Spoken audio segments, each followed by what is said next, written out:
Jean Charleston and her role as an investigator on the studies, I'm really looking about all the studies here at ProHealth. Jean's had the opportunity to see all the studies, from conception to publication. And for Jean, she really has a tendency to think of the studies like her children.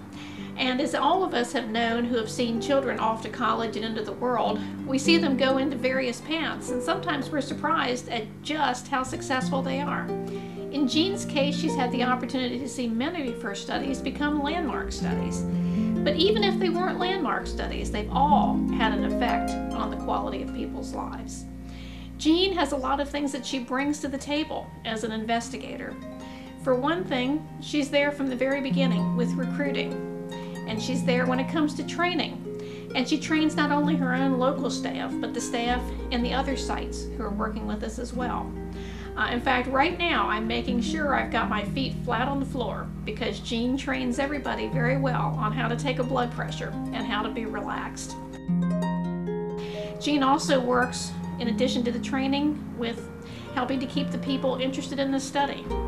A PI needs to keep people in the study and keep them interested and engaged, especially when they're looking at long hours and long years of being in a study. Jean's door is always open for those people in the feeding studies who have become a little bit sick and tired of eating some of the same things over and over again, or have realized that they've bitten off more than they could chew, pardon the pun, by getting into the study. And so sometimes it just takes those little few minutes of talking to somebody to be able to get to the point where they are able to come back again and continue on.